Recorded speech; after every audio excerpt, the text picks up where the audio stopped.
Everybody, what's going on? Hope everybody's doing great. Hope things are going well in each and everybody's lives who's watching this video, and hope everybody's just doing great. But for this video, I want to talk a little bit about something that is going on a lot in the world, and people that have really honest questions about it.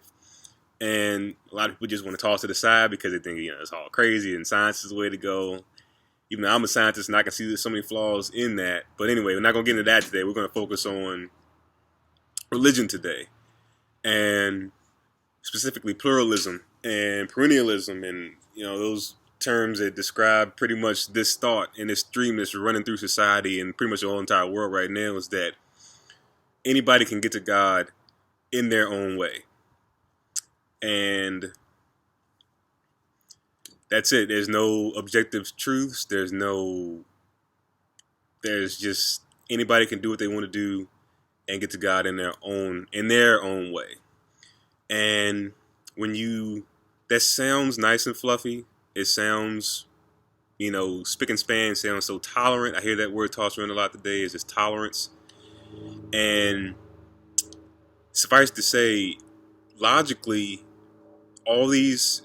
having all these different religions and beliefs, they can't all get to God because they have their own objective truths that they claim to be the reality that go directly against what something else says.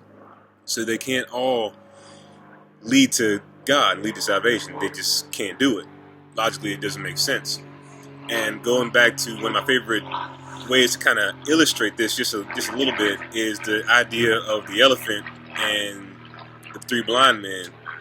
The whole story where you have the elephant sitting out in the courtyard. These three blind guys go up and they touch a different part of the elephant. One touches the trunk, one touches the leg, one touches the it really can be anything, so we'll say tusk. So the guy touches the tusk. He says that this object that I'm touching on has to be a spear, has to be some type of weapon. The guy that is touching the trunk says, no, this must be, I don't know, a big noodle. I don't know. This object must be a noodle. The guy touches the leg. He says, man, this thing feels like a tree. It has to be a tree. But then you have the king who's sitting up above the courtyard and can see the whole truth of what that object really is. And he says, hey, you guys, y'all are just touching parts of the whole. You don't have it. You're wrong. In a nice way to say it, you're wrong about what that thing is. It's an elephant. Even though you think that truth, that what you are experiencing is the truth. No, let me tell you really what the truth is. And so we land on all these different religions and all these different quote unquote ways to get to God. So what I've researched and looked at a little bit from some of the books that I have is looking at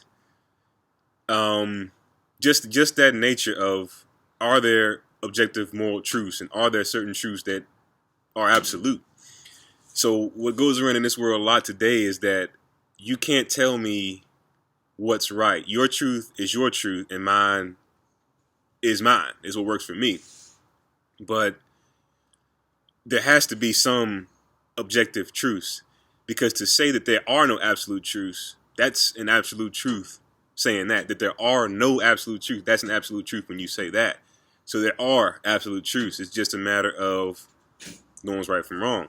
And that can be, it's not easy. It's difficult with all these different signs and waivers and all this other, everything all over the place. It can be confusing. And I can see why people who don't have no belief in God can just look at that and laugh. Like, I can see why. But just going on, just straight up looking at religions, different religions, you can see that they don't all lead to the same place. So, for example, you can look at Buddhism and Hinduism and Christianity. Buddhism, the objective goal is to reach nirvana, which is a state of non-being. It's just a state of absence, non-being. Whereas in Hinduism, it's a lot of different sects, a lot of different ways to go about it, but the general main claim is that Brahman is the God, and he is impersonal, and in order to get to heaven, you have to realize in and of yourself that you are divine and that Brahman is the essential piece to reality, and to escape from the world and to become, I guess, divine again.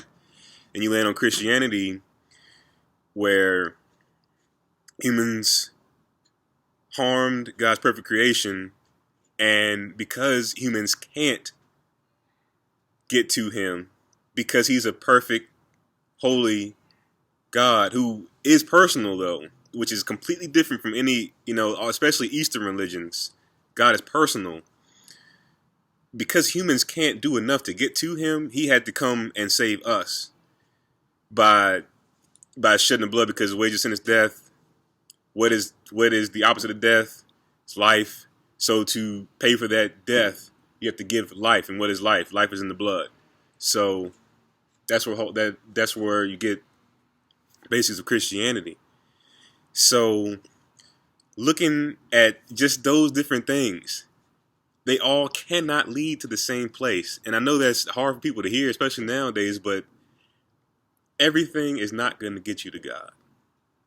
It just doesn't work that way. It can't work that way, because you have all these different sects saying completely different things. And people say, well, you can be a Islam, or no, you can be a Muslim, be a Christian, both of y'all going to get to the same God.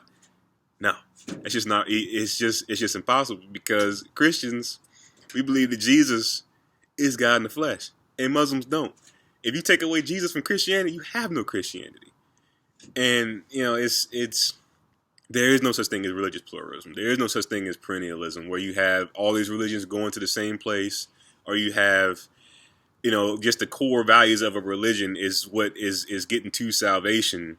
But they all do it in different ways. They all do it in every single religion has a different way of doing it. So they cannot all be right. Is just the point that I'm really trying to make right here. So we talked about objective moral truths. There had to be some absolute truths, and all religions can't be right, because that's the law of contradiction. They contradict each other, so they can't all be right.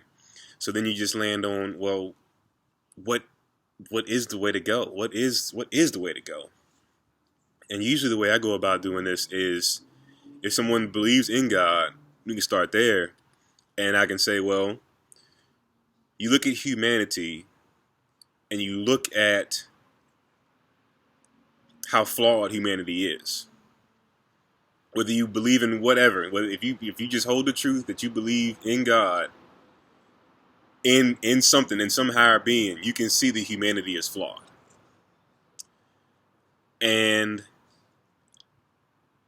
people always seem, and this is what these religions are doing, is trying to get to God in some form or fashion, whatever it is. And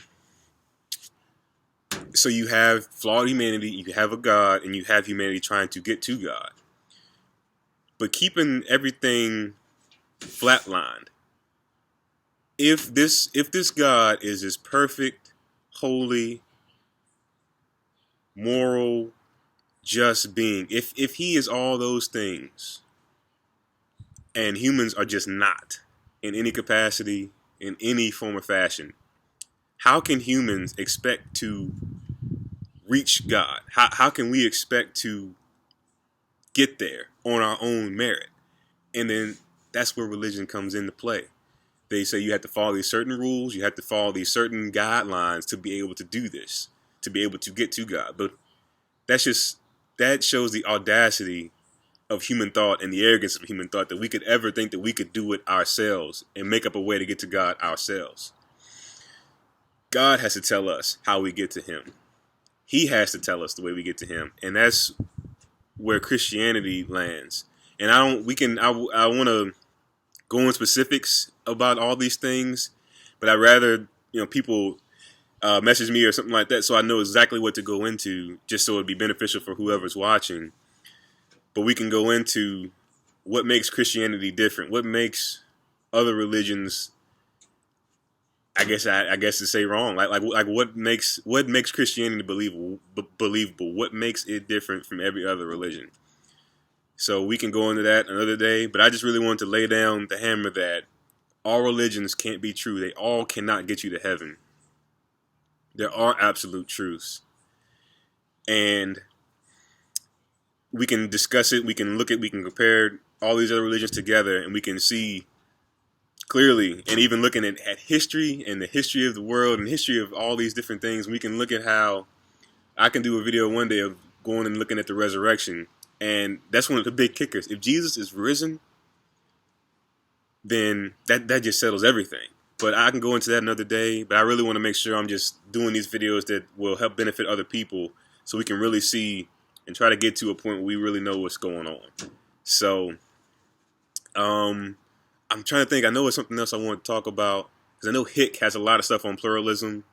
Talks about the real and how we can't know any objective truth about God, but then he makes assertions that are objective truths about the real that he describes. So my question to Hick would be, how can you argue that we can't know any objective truths about God, but at the same time you say that there are truths that you know? So how do you know? Like, what makes you so special? You know, something like that. And then just looking at these different religions and seeing where they're coming from, how they're just not compatible at all. There's this theme now that everybody's spiritual, that there's this spirituality that you can tap into, and somehow, like, people will say I'm not religious but I'm spiritual. That makes no sense to me.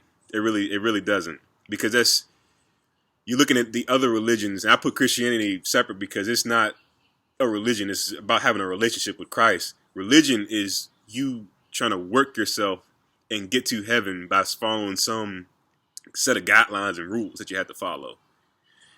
And the spiritual stuff is, I really don't know a good way to describe it. I think it's just people that don't want to rub anybody the wrong way, or it's an easy way out, I guess you could say. But that easy way out doesn't get you anywhere. So you have to face facts. You have to look at really what's going on, instead of just taking a cop out and just hopping out the back seat. But I just really want to hope that people will, just I don't mind talking about these things. I don't mind really going into certain specifics. I don't really mind doing any of that, because I really want to try to open up people's eyes to what's really going on. So thank you all for watching. Hope you have a blessed day, and I really appreciate any likes and comments, whatever, share anything. Really appreciate you guys. So you guys have a good one.